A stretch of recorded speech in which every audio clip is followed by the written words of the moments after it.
I try not to make them be quiet too much before I start something because it's hard enough to get them to be quiet for the length of it. Shall I begin? Can you hear me? My name's Jasmine Cardenas. My name is Ebony Grissom. My name is Sylvia Toledo. I'm Ricardo da Silva. Christina Schneider. I'm Tidi. I am a diplomat, a foreign service officer with the State Department here in Washington, D.C. I live in Arlington, Virginia, and I manage outbound music diplomacy programs for the U.S. State Department, sending American musicians and artists, bands around the world to play for foreign audiences who would otherwise never have an opportunity to meet an American. I'm original from Brazil. I'm a veterinary doctor and I have a PhD in public health. I have been working in the Ministry of Health of Brazil, have been working 20 years at PAHO, including PAHO Health Emergency. And now I'm teaching global health emergencies at Georgetown University. And I live in Washington, D.C. In Greater Washington, D.C. I'm originally from New York City, from the Bronx, and I'm the Protestant chaplain at Georgetown. I am living in Sherman Oaks, California. I'm originally from Brazil, and I'm a registered nurse. I was born in Portugal and moved to South Africa when I was 6, and recently moved to New York about a year ago now. No, not a year ago. I moved 9 months ago to New York, and where I'm at Columbia Journalism School, studying journalism. So that's really my career path in a sense. I'm moving towards journalism and becoming a journalist. At the same time, I'm also an ordained deacon of the Catholic Church, and I'll be ordained a priest, hopefully, in the next few months when coronavirus allows for it. I live in Chicago, Illinois. I am a Chicago-born artist. My family's from Colombia. I'm a first-generation American, and I'm a theater artist, and in that, I am both an actress as well as a director and writer, co-collaborator with people across the city of Chicago, as well as an independent storyteller. So I really love theater, but I've spent a lot of my last few years working on camera more. I live in San Diego, California. I am a second grade teacher.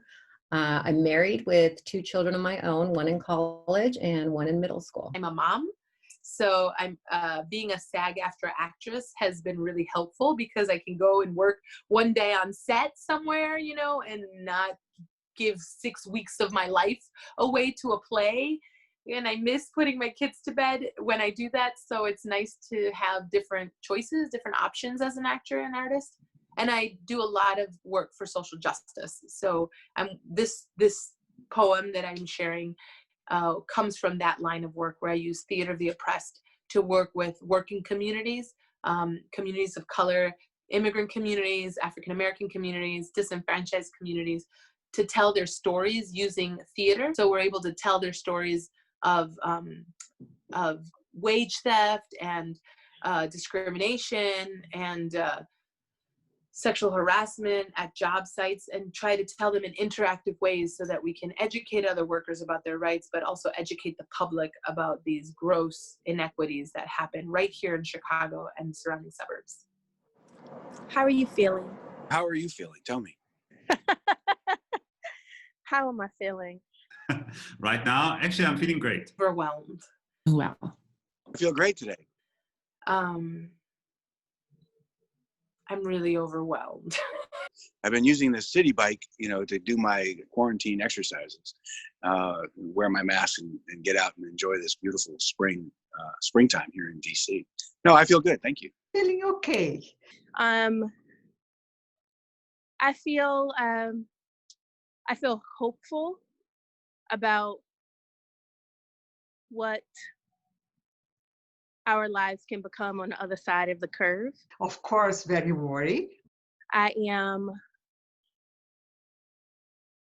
sad and disappointed. Now worried with my family, with my friends, with the world. The world, now there's so many suffering around the world. By the reality that this is where we are, it feels like as a country we have more than enough time to try to mitigate some of these disastrous outcomes. But that also inspires me to work more diligently to partner with other people to create the kind of future I want to see. In general, I kind of, I go back and forth. I struggled the first few weeks of quarantine, but the last few weeks have just been, maybe the last 2-3 weeks have been a lot better, and I've adjusted to reporting online, reporting remotely through Zoom. If I stay off the news, then I start feeling really good, really positive. That's been difficult. That was difficult at first, but I'm really finding my groove in that now. And I'm writing stories that I'm excited about and that I'm passionate about, and issues that I really believe in. Just kind of really focusing and zoning in on social justice and disenfranchised peoples. And that gets me going. So, yeah. Sometimes I feel like if I don't go on to the news for, a couple of days, that when I go back on, I'm going to have some good news. And then it's like always the opposite. It's like, it just keeps getting worse. And I'm here that we're going to open the economy, that we're going to start putting a plan in place. But like, what I want to hear is because things are getting better, because there's a vaccine that we're going to get released in 6 months and not in the next years, or because, not just because the economy is where it is and it's going to continue to get worse if we don't do this. Like, I want it to be backed up because it's safe. And I don't think we have that yet. How have you been affected by the crisis? I've been in many outbreaks in my life. Oh, I think, it's the type of thing, the pandemic affects everyone and no one is exempt. This, no doubt, is the bigger one. Now it's something huge. Now it's totally different and more complicated than before, because it's a new virus. You don't know how the virus will behave. We don't know what treatment. We are not close yet at vaccines. Now all this quarantine and lockdown is new. Then the other ones, they never have this. Now, of course, it's hard work, but this one is so much bigger. But this is life. In many different dimensions. One of them is of social concern because I am a nurse. Like I said, I'm a second grade teacher. In my own life, I have been forced into a mandatory telework situation, so I'm fortunate that I get to actually still work full time. In fact, I'm as busy as I've ever been because we've had to redesign our international tours with American bands. As I was mentioning, they can't travel anymore. So we have to redesign our entire program to do virtual music programming, stay at home type music programming. But the requirements that we receive from the U.S. embassies, they haven't changed. Our ambassadors are still doing what ambassadors do, in every country around the world, just in new conditions, in different conditions of not being able to meet people in person. So we're finding, like the rest of the music industry, performing arts industry, we're finding unique ways to employ our artists in the mission, which hasn't changed. Like everybody else, well, not everybody else, but like a lot of people, I cannot return to work in sort of a normal fashion. I say that as I mentioned, I'm on campus now, but like my colleagues are not here, and this is we're in a new normal. I've also had quite a lot of, some of my family members have been impacted, and quite a lot of friends or friends of friends, or family members of friends who have passed. And as soon as this came about, I could see by what I was reading and by having colleagues that are very deep into research that it was going to be serious. It was easy to see in the early stages that this was going to have a very lasting effects. So my first concern was, in my work, with the kind of work I do with transplant patients, how we were going to be able to do the changes and accommodations so we could continue serving our patients, that we only work with patients with cancer. and that worked well. We've been able to transition in many different ways until our program is still thriving well. So they closed down all our schools. Just before spring break, it was announced that we would be pivoting to online classes because of the coronavirus. We went, was it like March 14th? It was all over the news, right? That some districts were closing, and we knew it was kind of on the horizon, but it was crazy to think that they're actually going to shut down all of the schools. I had a trip scheduled to the US South for reporting, and I was going to write, I hope, what seemed to be on paper anyway, an amazing story. I had an amazing source that I was going to work with, and I was really looking forward to telling his story. And unfortunately, that all fell through, and I couldn't do it anymore because he's in prison, and so I can't do that via Zoom. And that made that story very difficult. So I was sad about that. But then we moved to online classes, and we've kind of adjusted. I went to work Friday, the 14th of March, and feeling very anxious, what's going on. And it was like, kids and I are doing guided reading, and we get a message from the principal, and he hardly ever, sends text messages saying, check your emails.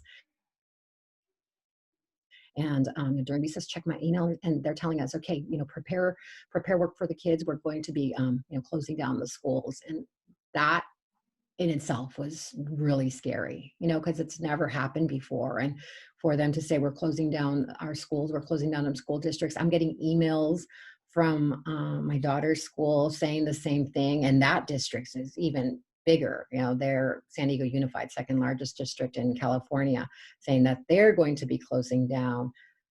And so that was just scary. And at that point, I go into just kind of, I don't know, just mom mode. So I feel like I'm really grateful. I feel like I wear many hats. And as a mom, I'm really lucky. I'm really fortunate and blessed that I do experience privilege. And this is big. We are now in the middle of this, and this is for the entire world. Now it's not only for a region, because if we are in the Middle East, in some parts of the Middle East, some parts of Africa, maybe the world is already shaking now because they are facing a war, facing conflicts, facing other challenges. Now we are in a very comfortable situation. Now we have healthcare, we have electricity, we have food. Can safely quarantine in our home, and my kids have a yard to play in. And so we are very fortunate in my family that we're healthy and that we're safe. But suddenly becoming a homeschool mom to two very precocious tornadoes is a lot on its own, but then to have to teach them and be homeschooling at home is a whole other thing. So I am constantly mindful of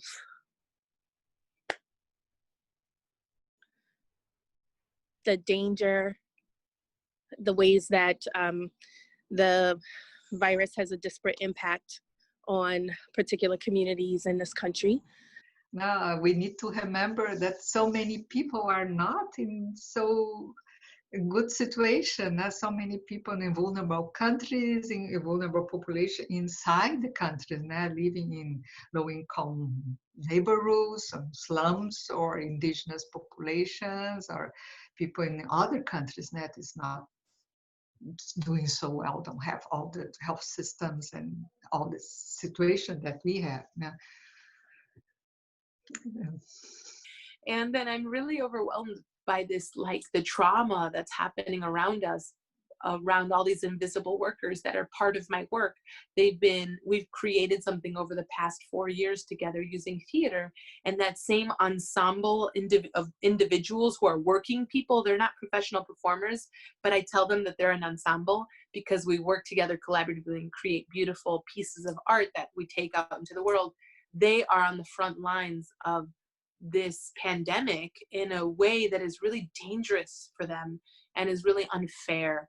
And I'm overwhelmed at the fact that we keep saying we're all in this together, but really we're all in a storm, and it's a really shitty storm. But some people are on riding on yachts and big air force ships that have big barges where there's a lot of security, and other people are in rafts and canoes that have holes in them and they're sinking. And I don't think it's very fair, because nobody should have to die from this preventable disease. And I question the word and phrase of essential workers. I think that if you're an EMT and a paramedic, or a doctor or a nurse, and you are absolutely frontline and essential.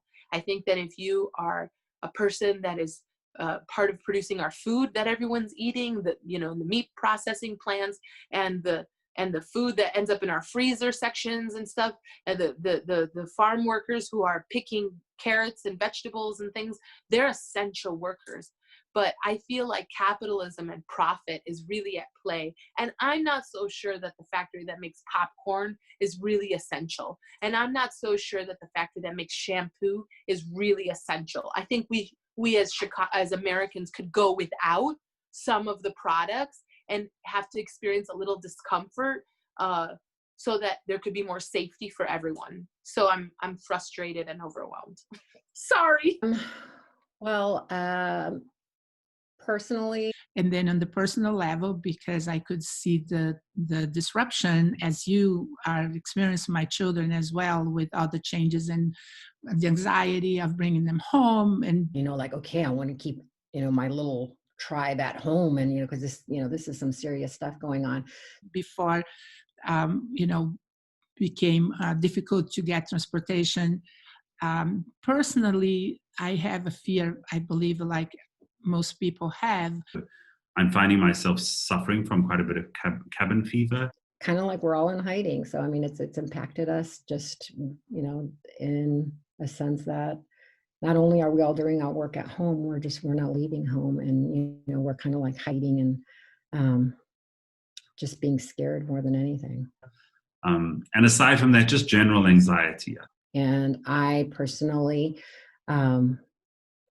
I worry about everything, and I tend to overthink everything. And at this time, that's like the worst, the worst that I could do. But that's just kind of in my nature, overthink everything. And I think there's an overriding anxiety about the virus. How I protect myself, because I hope I would be a person that if I would be infected, I would be having enough immune system to just get through it. It's about living in the epicenter city of this pandemic.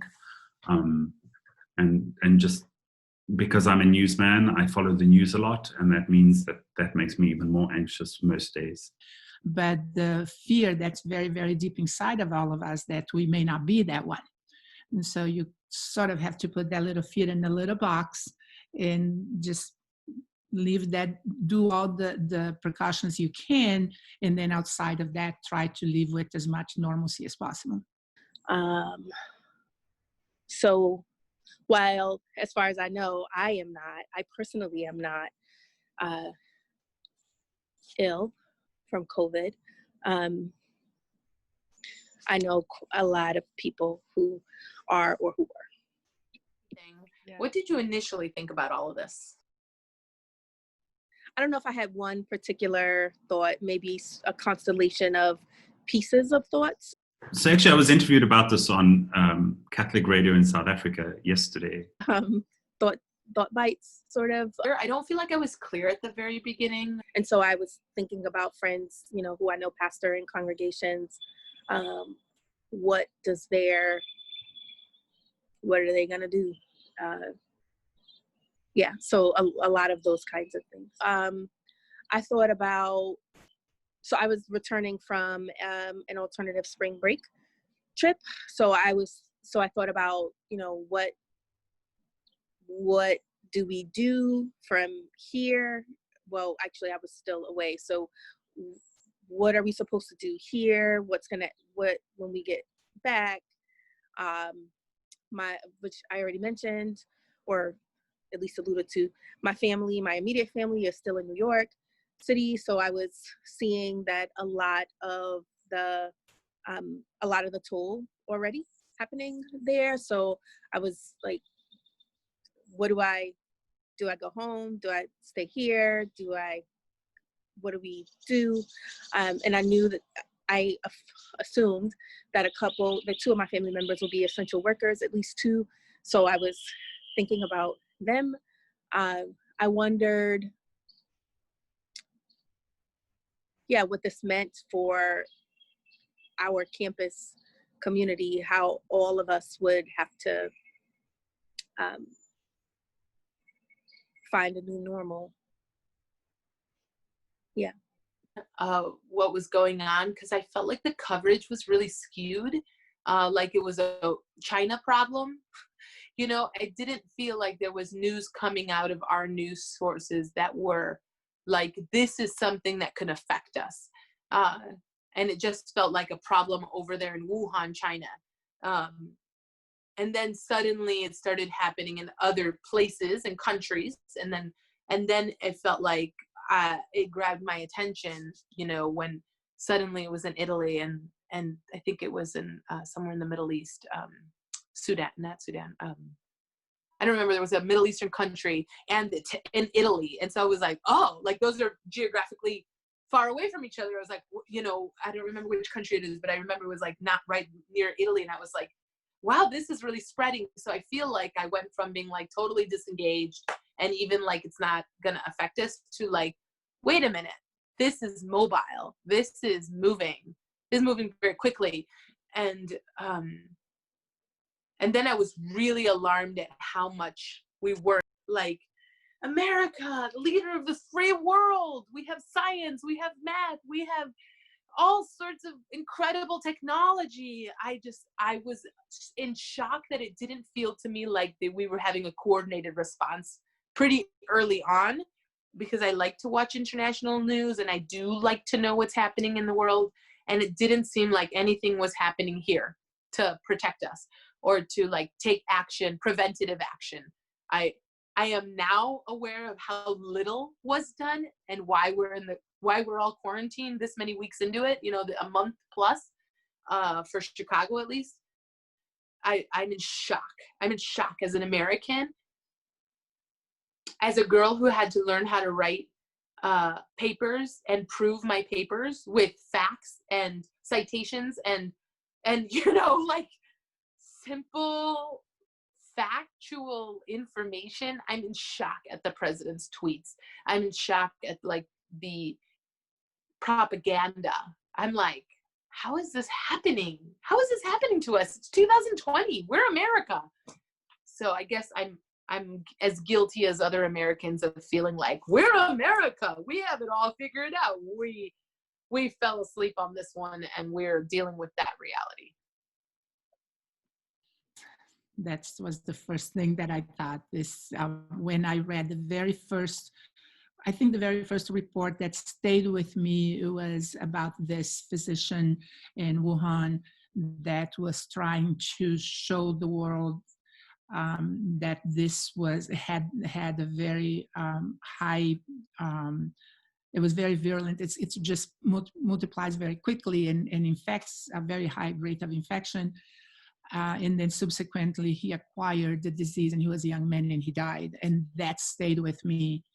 And then from that on, I just read a lot. Bianca and Gianna know that sometimes I send them information, sometimes I don't, but I just try to be ahead of the curve. You know, I think what taught me is I try to learn and read without being alarming, but read the information very early so we can make decisions as early as possible. And that's something I apply in my work all the time. When it's just a way of thinking that when I speak with my patients, I spend a fair amount of time teaching them what to look for, what complications are. So at the very, very early stage, they can identify it. It's easier to treat. Same thing now, that same way of thinking is pay attention what's going on, what's coming up, who is learning more from this information, cases that have recovered, so we can learn very early what works and what doesn't work. Yes. Very clearly, exactly how I felt about it. I'm a retired military guy. I spent 28 years in the Army and retired after tours in Iraq and Afghanistan. And, and we prepare, the military, you prepare for the unexpected all the time and you train for it. And when I heard in February, for me, actually it was late January, when I heard about this pandemic in Wuhan, it gave me instant goosebumps.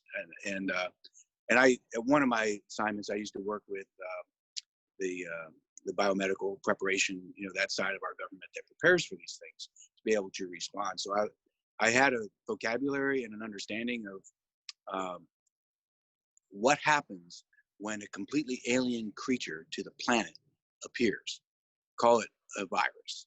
It doesn't know its new environment. And of course, we don't understand it.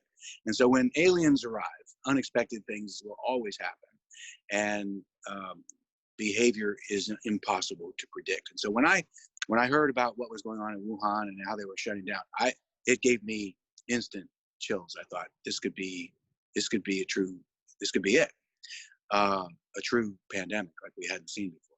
And of course, when we started to hear how virulent that it is and how contagious it was, combined with the fact that it had about a 14-day incubation period, it just sent terror through me, because if this thing was Ebola, it would be absolutely horrifying what would be happening in the world right now. But thankfully, it's not something that is so terrible as a hemorrhagic fever, something like Ebola. But when I saw that when you combine sort of its contagion R factor and with its with the incubation period, that scared me. I was frankly surprised that first of all, I'm one of those people that thought China might have been more forthcoming, and I was a little bit surprised about how the world sort of took its time to respond to this, and that's probably more just because of my background than anything else. But initially, when this happened, yeah, I was paying very close attention to it. We had, at the time when this all broke out, I had bands on the road in Asia. I had bands in Indonesia and Malaysia. I had artists touring in places that were themselves, these countries, these other societies that were learning, about the pandemic and the need to do social distancing and isolation. And our bands persevered through that period of uncertainty in those countries, did a really good job. But we were certainly concerned that they would, sort of, if they closed down the airports, then our artists would be trapped in that country. So it affected me sort of from a work perspective as well, because I had to very carefully manage that with our embassies. And the band members themselves some of them were actually terrified. They didn't understand. It's like, well, I need to go home. I need to go home right now. And it's like, well, we have a mission, right? And right now we're going to continue this. Here's how we do this. So anyway, we all experienced sort of that collective sense of community decision-making in the face of such scary uncertainty. And, we pulled through it.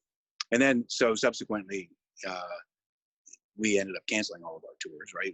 No more tours went out when the State Department declared the level 4 travel constraints global. So that sort of made it easy.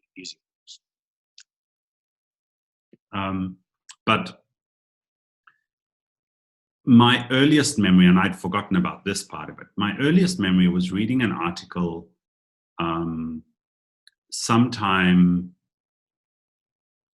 I'm trying to think when it was. Yeah, I remember reading an article that, the coronavirus had struck China, probably, that would have been December. But there was an article that said there was sort of something in the air, and I thought, okay. We'd heard about superbugs for many years, and I kind of just thought it was SARS and MERS. My own grandmother, in 2018, I think it was, she had the swine flu, so the H1N1 virus, and that was the January and she really never ever recovered. And so by December, she died at the age of 91. And so I was struck by, this incidence of superviruses, and I just thought, okay, just another supervirus. And then it was just before I finished off the fall term, and I was sitting in the lounge in our sitting room, reading the New York Times on a Sunday, and it was that story about the Wuhan doctor. It was an incredible piece of journalism, and I just remember sort of being gripped all the way through, and then learning at the end that he had died. Or no, I lie, because the initial article didn't tell us he had died. That came a few weeks later. But that article of the Wuhan doctor who was the whistleblower, and China kept everything very hush hush for a while, and he was really the one who wanted to call this out. And by that stage, we started to learn of the amassing deaths, and that was the first time really that I heard about it, and thought little of it in terms of a global pandemic. I was enormously sad and saddened by the fact that so many people had died, and by the irresponsibility on the part of the Chinese government. But that said, I didn't think it would sort of touch here. And then I remember reading again in the New York Times when we had the first case in New York. And I suppose that's when it kind of hit home, and I was thinking, oh, wow, okay, it's pretty close now. But even still then, there was all that terrible rhetoric about this being a flu, a big flu, right? This is just the next aggressive flu. More people actually die of the flu than they die of the novel coronavirus. So, and I found myself, I think, even posting that on Facebook once, kind of saying more people actually die of the flu, or certainly saying it to friends. Maybe I didn't post it, but I certainly said it. And very quickly, that perception changed, right? As we saw the death toll rising, it was particularly a healthcare journalist at Columbia, who's on the faculty there, and he's probably one of the top healthcare reporters in the country, investigative reporters, Charles Ornstein. He started to post on his Twitter, and he wrote this article how it wasn't anything like the flu. And I just trust his opinion par excellence. And so when I saw that, I knew that this was something so much bigger, and that was frightening. And I started to get scared, even before that, I should have said this, but even before that, especially in Italy, as the cases grew in Italy, that frightened me. In fact, the day before Milan went into lockdown, a member of my community here, a priest who was going to do PhD research, had flown to Milan. And so he arrived in Milan, and he's now locked down there. And we hadn't heard of it at that stage, pretty much. The cases here were still very few, as far as I can recall. But it's all a bit of a blur, I think. As the numbers started to climb, initially a couple of, 10s and then 50s, and then before we know it, we're at 200, and then last week we were at 800, and we had 800 for a couple of days dying, and now it looks like it's sort of petering down a little more. So I think today is just over 400 deaths. But it's still absurd, that many deaths. It's difficult to contemplate. Fortunately, it hasn't affected anybody close to me just yet, but I we know that that's coming in some ways. How you found things that make you happy? Hold on, what makes me happy? Right. Oh, goodness. Well, the things that make me happy are probably the things that have always made me happy. The first thing, we are in social distance, but not in emotion distance, Friends, like, having virtual get-togethers We could talk with our family, with our friends. Early on, I set about a personal mission to stay connected with my friends and family, my personal friends and family. So I did a series of 4 Facebook Live shows. I'm a guitarist and a singer-songwriter. Having virtual get-togethers.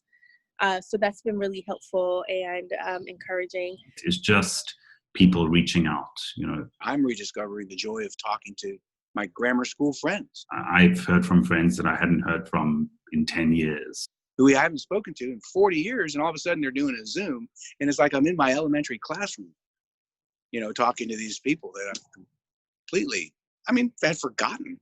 And my wife is doing the same thing, talking to her 8th grade girlfriends, and they're talking like they were still 8th graders when you get them together, because they're just, they're giddy. So I think that that's one of the things that makes me happy, is I think our society it's a very busy society, very focused society, and I think in some ways we'd lost sight of what it is that makes us human, and in connecting with people we care about, and now we have the time to do it again, finally. Too bad it took a pandemic to bring us to this point, but just that random message, hey, are you okay? And it's good to know that people know that you're in New York, even if only because your Facebook status says so. But, that kind of universal way that we have of just drawing out the best in each other and caring about each other. I really find that this is an amazing time. I have been trying to find the joy because it's really heavy what's happening around us. And so I'm like no use to my family when I'm really like all of this is really heavy, and then I bark at my children and I take it out on them, and it's not their fault. So I feel like there's little joys that I'm trying to play with and lean into. We're all home. Have all this gift of time at home. We've kind of gotten a chance to just hang out. Like we have, we've been meeting every night and watching a movie together. So I think there's been like a lot of family bonding.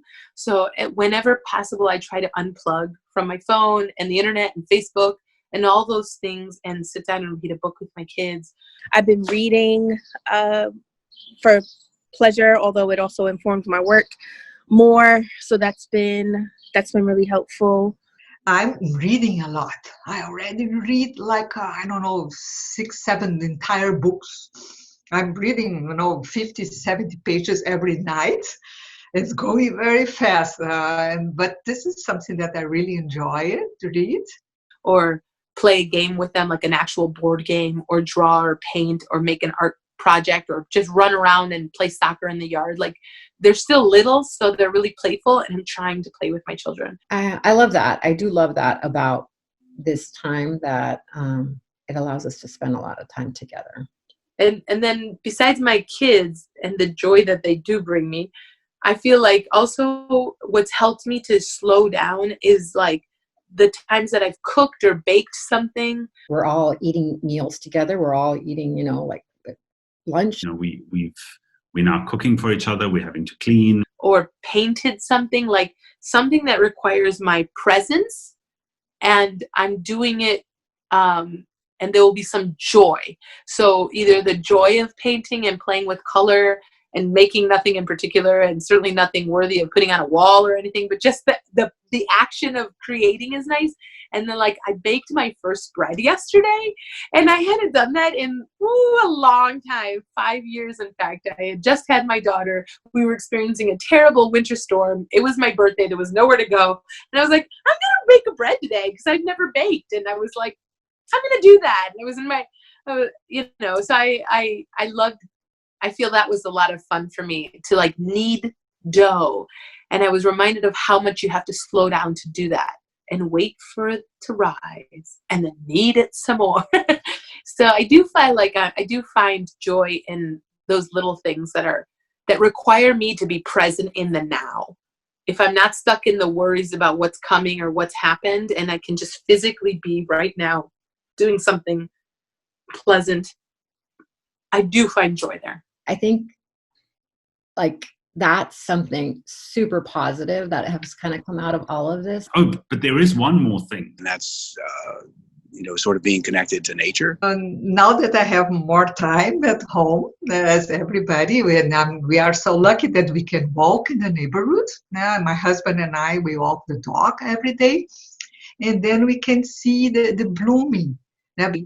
Just to be able to enjoy, the cherry blossoms turning from blossoms to then green leaves, was just spectacular this year, even though there were no crowds. Because every day we start with the cherry blossoms, with the trees and the gardens of the neighbors, because I have a small garden. Nature is returning to the crowded spaces slowly. You can see this. There's a fox in the neighborhood. What in the world is a fox doing in our neighborhood? Right? It just would never happen previously. It's because there's not as much traffic. Birds are returning. This is a natural time for birds to return, but I understand that species are starting to come back into this place, sort of before it was all turned into Washington, D.C. With camellias, but the neighbors have beautiful gardens and there's trees on the streets. And then I was taking pictures almost every day, the difference in the trees and the flowers and the sky. And this is something that I'd like to do. And also, as I'm not going to Pilates classes, I really enjoy it. I'm doing Tai Chi at home because I have been doing Tai Chi for many years. And now I'm back. I found some old DVDs with the videos, and I'm practicing in front of the TV. And we are fine with all these challenges. So that's one big thing. Of course, music is, music makes me happy, or connecting with artists and musicians who are creating new music and finding new ways to reach audiences. That is something that's made me really happy. And the other thing, the final thing, I think, in this terms of connection, I'm finding that Americans, and probably, people all over the world, are rediscovering the gift of time they didn't know they had. And it's all about prioritizing. We prioritize, I've got to get up and get to work and do all these really busy things. And I don't have to do all those anymore. So I get to choose how to prioritize. And having that gift of time, I think people are learning to maybe set new priorities. We are all, kind of taking advantage of the time in that sense. What makes me really happy, though, I think, has been how my community is pulled together. To see how people have basically holding hands to make it work, so we will find a solution as soon as possible. I've seen not very nice things when I hear about hoarding. That worries me, but I've seen a lot of nice things, and one of them is many laboratories and many hospitals, like the whole health community. There is very little of, this is my project, this is my test or my trademark, and more like, how can we share this knowledge very quickly so we can, I actually get goosebumps when I think of that, how we all can hold hands and find the solution and replicate from counter to counter, lab to lab, so we can basically, I'm not involved on that level of research, but I have many friends who are, how you can build on each other's knowledge and each other's experience and find a way of bringing everybody to normal life as soon as possible. I think that's absolutely beautiful, seeing the new side. And then you see in little ways, if I can just give you one example is. So I assign them a journal assignment every day. Friday is Free Write Friday. And they have to take a picture of the work that they do on the journal, because I don't want it to all be online. I want them to actually have some physical work. So they take a picture of it and then they upload it and send it to me. So I was reading our journals from Friday, and one of my students wrote that he misses, and of course he listed everybody in the class and he listed me. And then he says, but I'm really happy that we all get to see each other at 10 a.m. every day. And, I know that, like, it's so important. It's just seeing each other. And yeah, I thought that was really sweet for him to write that down. Like, this is an important time for me. And, just kind of validates the need to continue these meetings and have the kids have, a little bit of what they're used to, a little bit of our old normal and seeing each other. Oh, and he drew a picture of me, picture of an iPad, and then he labeled it me, like he labeled himself me, and he labeled the iPad with an arrow. He wrote Miss Toledo in my iPad. A former patient of ours, she wanted to help any way she could. So I mentioned to her that I'm not very good at making masks, but I was helping her to get the supplies, and she's making masks, and we are sending to small agencies that don't have that they don't have the funds, they are not financially ready and cannot get supplies as easily. So she's shipping to them. So that's beautiful to see a person just in her own little world doing the little small thing that she can do. Sorry, these are complete tangents. But there's one more thing. Now I pray every night, not only for family and friends, but for everybody that is suffering now, the entire world, the people who's losing their loved ones, the ones that are in the hospital, and pray for us to have a vaccine soon and new treatments. Is what we could do. The clap for carers and the clap for essential workers. Between 7 p.m. and 7:05 p.m. every evening, New York has become the sleeping city, and in those 5 minutes, it sort of erupts into a fragment of what it used to be, and people come out clanging pots and pans and screaming at the top of their voices, and that's just been really wonderful to see that, and New Yorkers coming together and being New York tough, as the governor likes to call them. Those are most of the places where I've been finding joy. What do you want to tell people who will not have lived through this experience? Oh my God. That's a tough one. That this is one of those, gosh, this will be interesting. Yeah, in 10 or 15 years. Like I'm a grandma, and I'm asked to speak at someone's classroom or something. Like, what do I want them to know about this? There's a generation that's not experiencing what it is we're experiencing. So maybe like the 3-year-olds are right now. Wow, I think if it had an end, that would be a little bit easier to answer, but we're kind of in the middle of it right now. But I have to think for a second about that. We're kind of in different places.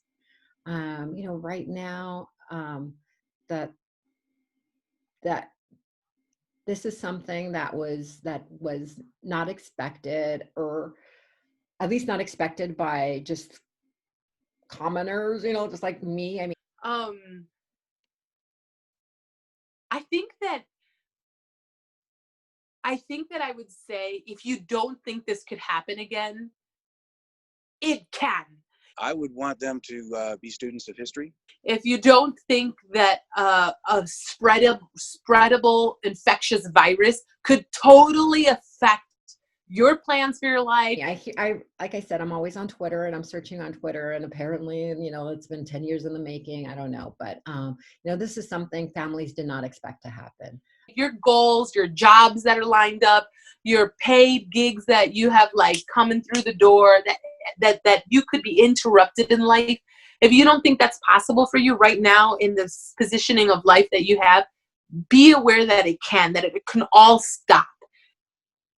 For sure, because if we don't understand it, we're doomed to repeat it. It's sort of a trite sort of statement these days, but I think it's so true.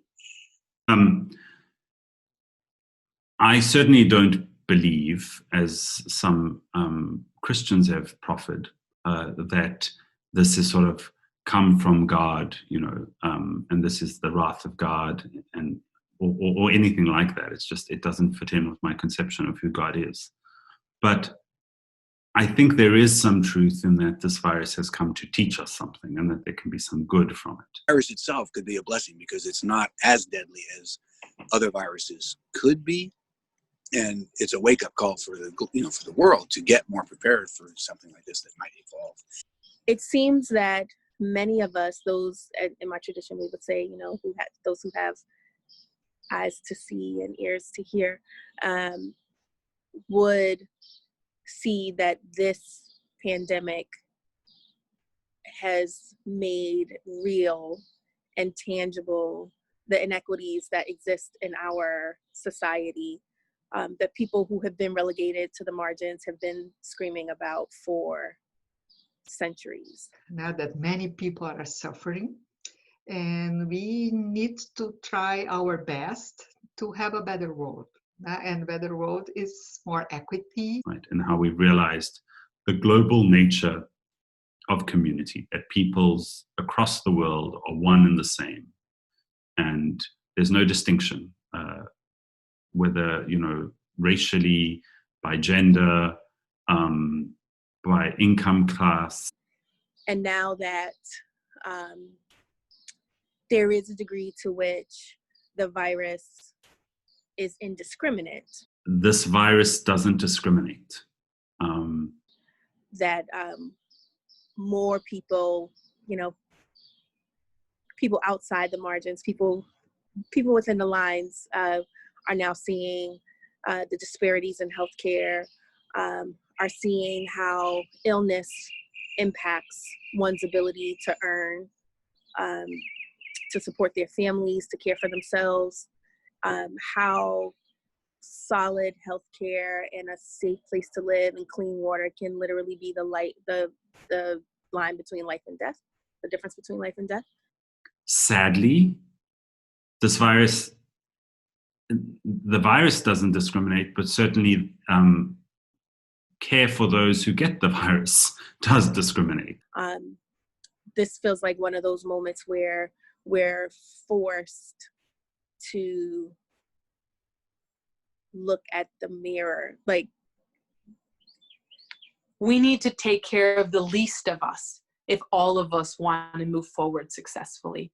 The earth has been groaning for ever, and this is a place, a time on our trajectory where we collectively as a society are forced to stop and see the magnitude of our greed. If CEOs can be making billions of dollars, if Jeff Bezos can make $8 million an hour because he's a billionaire and the math works like he makes $8 million an hour. If he can make $1 million an hour, then everyone in his companies should be making livable wage with full benefits. There's just no reason for one person to make $8 million an hour and to be a billionaire. I'm not against capitalism 1,000%. I'm not saying that people shouldn't be able to live comfortable lives, but how many yachts do we need? How many houses does one person have? Why should people be able to own islands? Like, let's make sure that everybody can eat. Let's make sure that everyone can pay for their rent and kids' school fees on one full-time job. Otherwise, we haven't learned anything from this pandemic. And that'll be really sad. Of our lack of compassion. It's so sad that the number one people dying from this virus are Black people, African Americans. We know that there's reasons, and the healthcare disparities are factual. There's evidence-based knowledge that shows us why African Americans don't have the same access to health, don't have the same access to healthy foods, don't, suffer from cardiac arrest and suffer from, diabetes and other things at higher rates than other Americans. And then also with that for some people, new knowledge to decidedly do something different. And so we are, if anything, seeing the strength of the tensions and the injustice that is so prevalent in our world today. We all need to take care of our community. So to really be intentional about helping their neighbor, whether it's if you're going shopping for food and other essentials, that you pick up something for your elderly neighbor. We tend in this country, we tend to think in very federal terms, that our government, our military, it's all about what's happening up here in the news. And it couldn't be less true. I mean, what is true is that what is happening is the millions, a myriad of things that are happening in local communities all over this country, where people like you and me are doing things in our neighborhood or in our condo board or in. People are sending food to their elderly parents or younger siblings, other family members, people who they know who live away from them, but know that they're not in a means, at a place where they can take care of themselves and to the same degree. Those are the things that I think it's so easy to lose sight of. That someone else is going to take care of all those for me and let me know if there's something I need to know. And I think we are learning now that a democracy only works if the people in the democracy invest themselves in it. We all need to be really engaged citizens, that everyone should vote. Which means at the local level. I'm a federal employee, so I spend my life at the federal level, but I also know, having been in Iraq and Afghanistan, the things that matter are always the things that happen in local places. Those are the things that really directly affect people's lives. And I don't know, I think in a lot of ways, Americans had been sort of blinded to that, and now they're being reminded that there's a responsibility that goes along with being a citizen, and it's a joint effort. And I don't know why in America we feel like it's me instead of recognizing the collective. And I would only hope, although I have no hope for Trump, and I certainly have no hope for Bolsonaro or the like in Brazil. But my own president, Cyril Ramaphosa, I've been really impressed by. In his opening speech, he mentioned care for those who are experiencing homeless when he announced the first lockdown in South Africa. It's a different sensibility. When you hear the New Zealand Prime Minister speak about the children having the Easter Bunny at Easter and that the Easter Bunny is not on lockdown. Just those very normal things. And everyone should demand that we have leadership at the highest levels of our government that respects facts and science and math and research. I think of it by comparison. I lived in Germany for many years, and I was born there. And I look at how Angela Merkel, who was on her way out previously, politically, she was being sort of, she wasn't her country's most favorite politician anymore, and now she's got 80%, right, satisfaction rate, and why is that? And it's because since the very beginning, she's focused on facts. She's focused on reinforcing the scientific process to arrive at knowledge that respects expert knowledge, and then to just use the existing communications in that particular country to inform the people.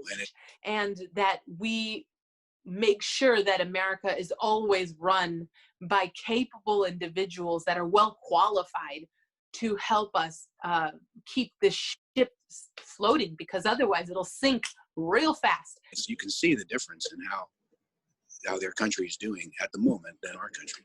And unfortunately, we are, I think, 700,000 people sick at the moment, and that's the ones that we know, because I'm sure that number is at least double, because no one can get tested unless you're on your deathbed right now.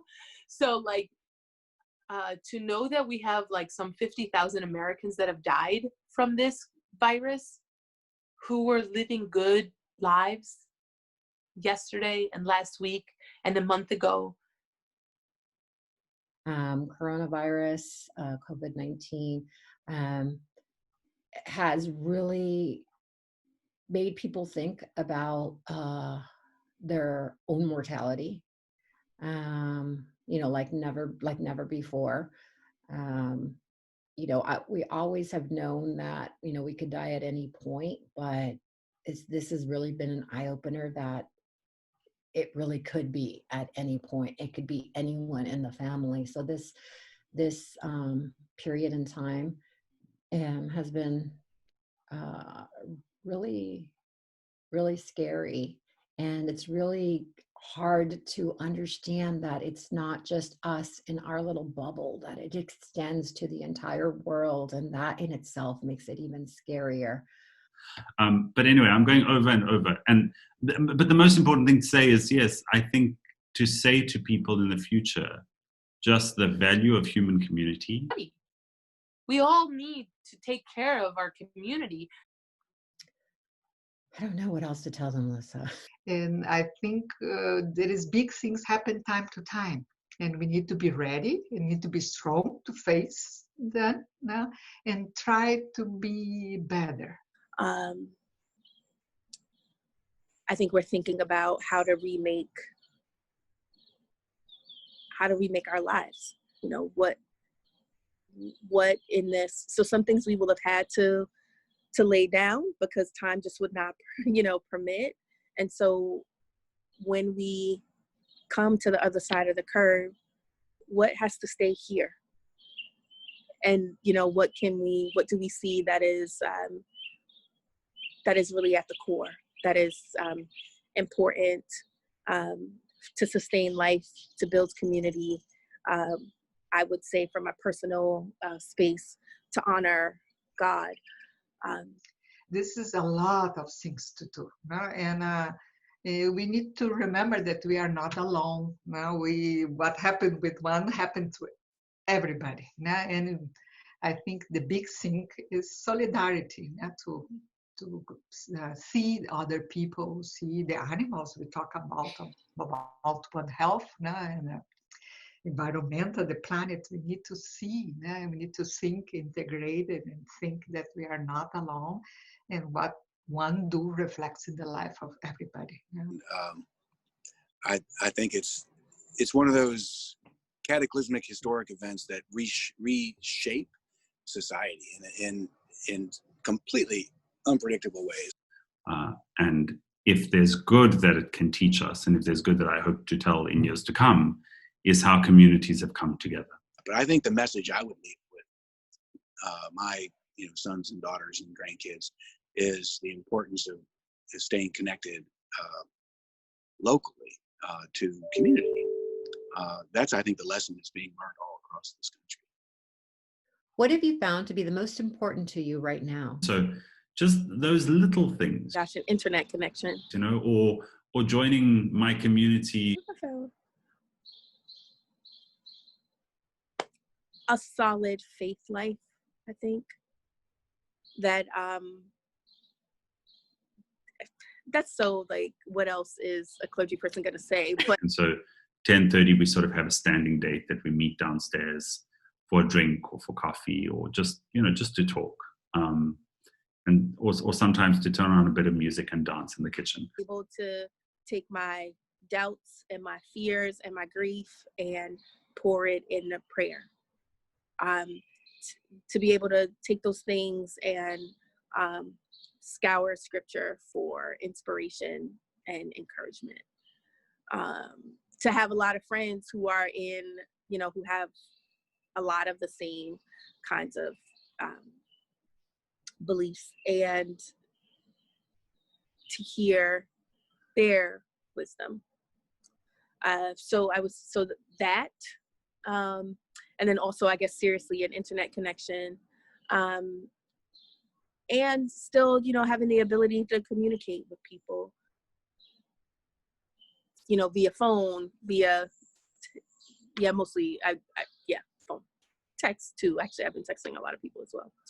So I'm grateful for faith, technology, and rest. And rest.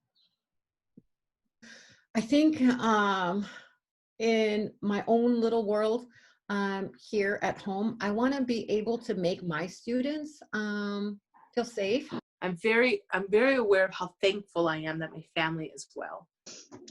Yes, I think family and friends are the most important thing. And I want to be able to make my own children feel, safe. It's really important to me that my family and my parents who are older and my brothers, that we're all healthy. Yes. I'm really feeling very thankful for that. And the more I hear of stories of other people becoming ill unnecessarily, the more important it is for me to fight for everyone to be safe, because I feel this way about my family, but every family is just as important as my family. And so I guess for me, the importance of trying to fight for safety for all working people feels really important to me. And the causes that you wake up every morning. Oh, I'll be doing this. No, this is very important to have something to use your brains and use your time to dedicate on something that you think that will help. No, not always you get successful, but you keep trying to do things that help other people. Probably for me, it's probably exercise, right? Because you're staying at home, and and it's a challenge because I am working. So I start my workday sooner than I normally do, and I end it later than I normally, because I don't have to commute. Right? And so I wake up and I'm logging on while I'm drinking my coffee. So, fitting in, finding a way to kind of take care of myself has been, and for me, it's exercise. The diet, of course, also fits into that. And I know a lot of people who, who struggle with diet because it's they're eating out of anxiety, or they're drinking too much, or these other kinds of things. For me, that hasn't been as much a challenge, but certainly finding the time and ability to exercise has been a challenge. Yeah. A separate thing that feels really important to me that I'm trying to do is to be present. Maybe in part learning to be, and this is a lesson from myself as well, learning to be present. To be more mindful and present, because when I get overwhelmed by the size of this pandemic, keeping my head cool, the size of what I can't do, like how much is out of our hands, I get like frazzled, and I feel crazy and nervous, and just not be getting into any sense of panic, and continue just have a trajectory, and the trajectory is to get everybody, my family and everybody around us, as safe as possible until the treatments are found or the vaccine is found. It's just like get through it. Overwhelmed, but so I feel like it's really important to try to stay in the present moment, like here today in this moment, this minute, because that really is, that's all you have. That's all we have. As much as I'm able to, because none of us can really control anything but right now in this moment. I have a friend who has this phrase, man plans, God laughs. And over the years, he said that to me maybe about 15 years ago, and I think about it a lot when I have a plan, A through whatever, and then particularly if I haven't submitted it to God, something entirely different will come to pass, and I'm like, oh, well, so much for that. And I'm not good for anybody. I can't help others if I'm not well myself. I can't be a good mom. I can't be a good partner to my husband. I can't be a good best friend to my best friend who is right now in delivery mode at a hospital. So I can't be a good friend to anybody if I'm frazzled and crazy. So I'm trying to take breaths and be present in the now. So now I think we're in a mode where we're having to be a bit more flexible, because we don't know what, we don't know how tomorrow is going to look, never mind a month from now, 2 months from now, 3 months from now. So to kind of to always be sort of mentally, spiritually, emotionally prepared for whatever, but prepare to embrace whatever. Now, some things you have to hold more loosely than others. Don't cling to grief and cling to anger and cling to rage. But if it comes, accept it for what it is and take the lessons from it that you can and move through. learn from everything. What is the first thing you'll do when the quarantine is over? Or when you feel like it's over? First thing I want to do, I mean, just honestly, the first thing I think I'm going to run up to the first person I see and hug them. I'm one of those people that I'm not going to run out the door. That's really what I want to do. I want to hug somebody. Plan a trip to the Caribbean for my children, my husband and I. If possible, go and see New York. We don't have to go to a fancy place. We just have to go in a place where we can enjoy nature and relax and, start over. This program has been so intense, and I was kind of leaving it all for the last moment. And so I went to the Met in the first weeks that I was here. I haven't been to the MoMA. I want to go to the beach. I went into Central Park once. I wanted to see a couple of productions on Broadway. I want to go play at the lakefront. I haven't done that, So there are just a number of little things that I want to do. And bike ride. I was going to say, if the weather's nice and the pools are open, I'm going swimming.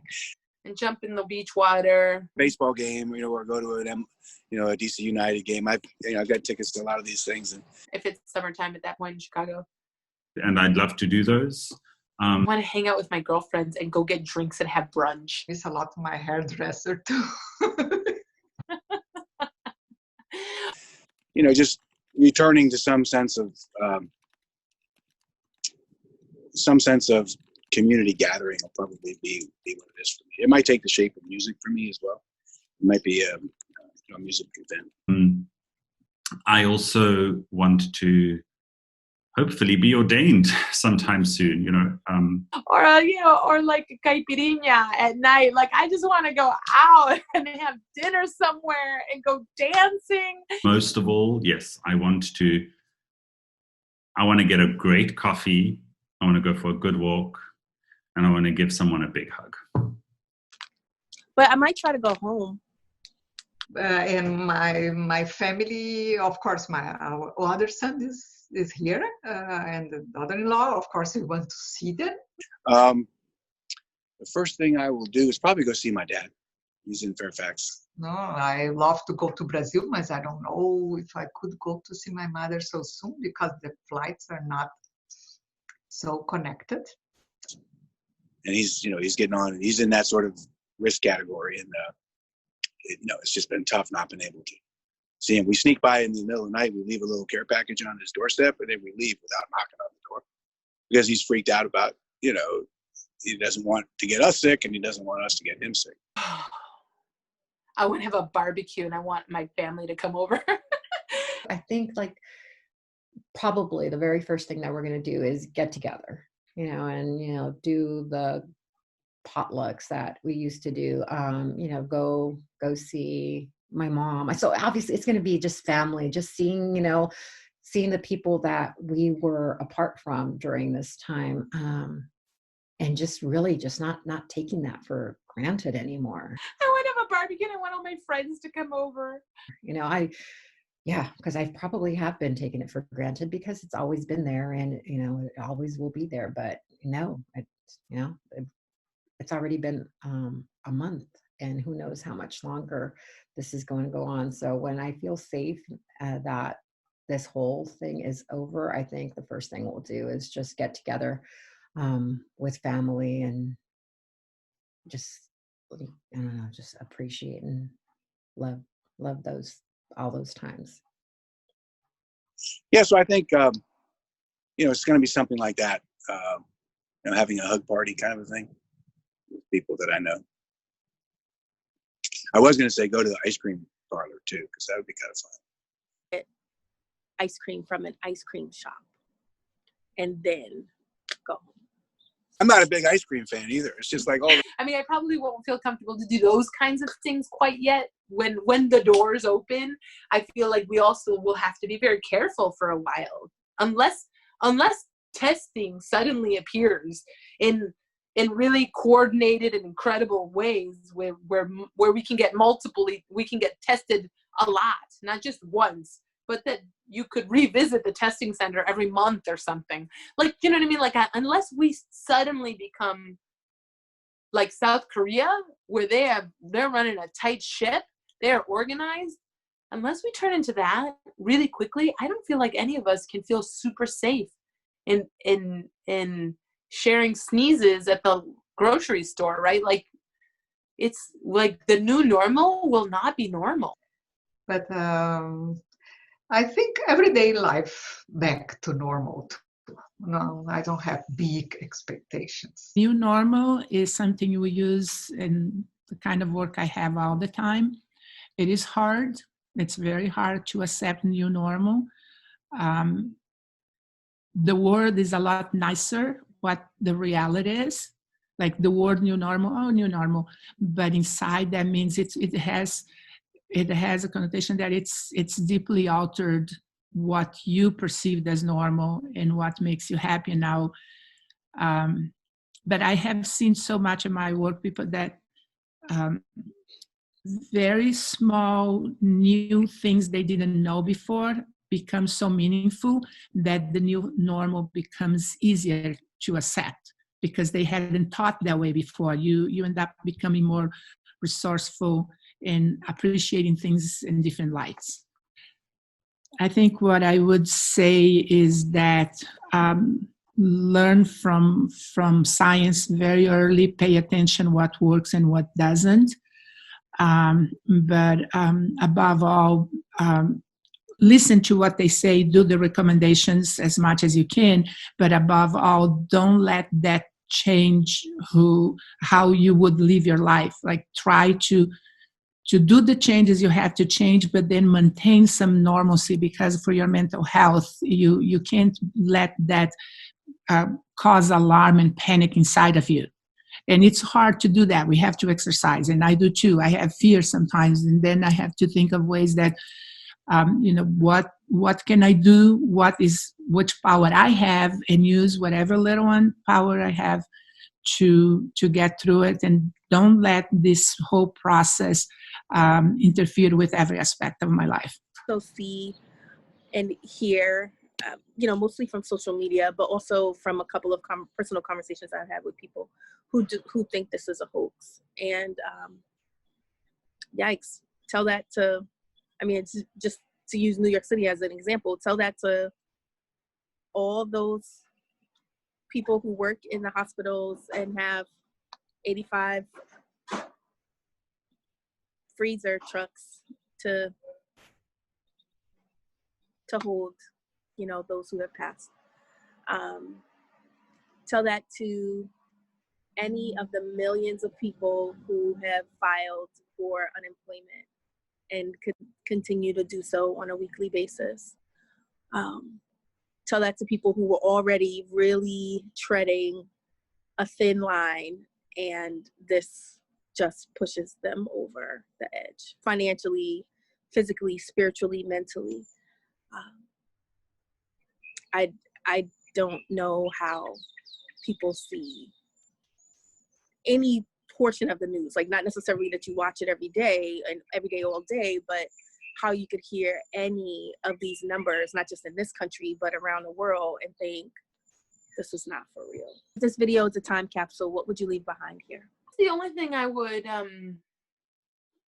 would say around this moment in time, living through a pandemic, is that like the artist in me is really hopeful that we would find really beautiful, creative ways to help support the shift in mindset that has to happen in this country to recognize each other's humanity.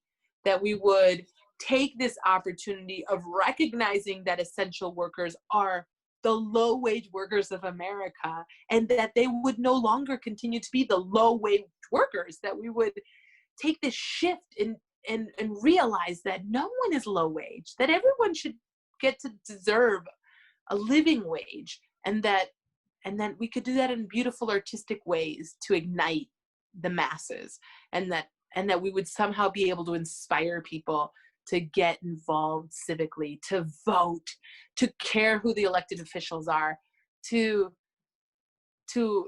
care that one person is making $500 billion a year. Like that we would all care, not because we want to knock him off the totem pole and stand in his spot, but that we realize that the rest of us, everyone deserves to have a home to live in, to live debt free, to be able to, you know, go to school and graduate and go on in life without carrying a $250,000 debt from college. You know, like we would just like awaken in a different way. And I think the arts could help us to do that. And I hope and pray that for the future of our country and our children, that for the future of this world, that we would make it more sustainable for everyone. Those are the lessons I hope that we get out of this pandemic. No problem. This video was a time capsule. What would you leave behind here? I keep referencing my class. It's just because they're so sweet and they have such, you know, great things to share. You know, and I feel really lucky, you know, in my position. You know, that we're at home, we have food, I have access to Instacart, Amazon Fresh. Like I'm able to keep my family at home. It's hard for like my students' family to do the same thing. I had a student at our Friday meeting, and he was asking, "Oh, Miss Toledo, my mom wants to know, can we go to El Tillon? El Tillon is the name of my school. Can we go to school and get my lunch and my breakfast there?" And you know, like that's not something that I need to consider for my own family, but it's you know, something that my students, they are from National City. It's, you know, there's a lot of families. So I think of it through my students' families, you know, that they have other things to worry about that I don't necessarily have to worry about. And, you know, that's a lot, you know, and, you know, when the student is asking me for their mom, I know that this is a need that they have. And, you know, and luckily there are schools that, you know, I was able to let all the parents know that, you know, where they can get their child's breakfast and their lunch every day. So there are schools out there that are feeding them. But, you know, this is affecting families in so many different ways. A lot of my kids' parents, they don't have the luxury that I do to stay at home and work from home. You know, they have to continue to go out there, even if they're working at In-N-Out, you know, like they still have to go to work and potentially risk, you know, getting infected and coming home and infecting, you know, grandma, grandpa, and even the kids. So that's just, you know, that's kind of a reality that I have to think about, you know, especially when I start feeling down on myself, you know, like, oh my goodness, what can I do for my students? How can I help their families? How can I make them feel okay? If this video is in a time capsule, what would you leave behind here? No, I don't know if I have anything else to add. I think the most important thing is always to think, it's silly, it sounds very simple to say, but simplicity has a value, and the value in the simplicity is to just have a goal, look what you wanted to achieve, and what we all want to achieve is normalcy for everybody, and try to weed everything else out. Like it's hard for me because I tend to be a little political, but like weed the politics out, listen what the directors of the colleges are saying, and try later to put it all back, you know, into your life, and don't let this change too much the way or things that we wanted to accomplish, but accept, above all, we have to accept that it will change. And just being all upset, and it's not going to take us anywhere. We just have to keep a cool mind and say, okay, I cannot do this, but I can do that, and then carry on. I know what I want to say, I'm just not finding the words. The crises such as this one show how resilient we are. And we can learn through these times how resilient we are, and take those as lessons for our lives. If we can keep ourselves in check, we can keep ourselves to doing the right thing scientifically in terms of being, you know, following all the guidelines that we are giving correctly, and get through this. It shows us that we have a lot of strength and a lot of intelligence to be smarter than things that are risks to our lives, and then carry on in other moments of your life. This is probably as challenging as many of us, you know, even in my lifetime. I know by history other moments that were difficult, but not in my lifetime. This is one of the hardest in terms of, you know, like so many modifications to life.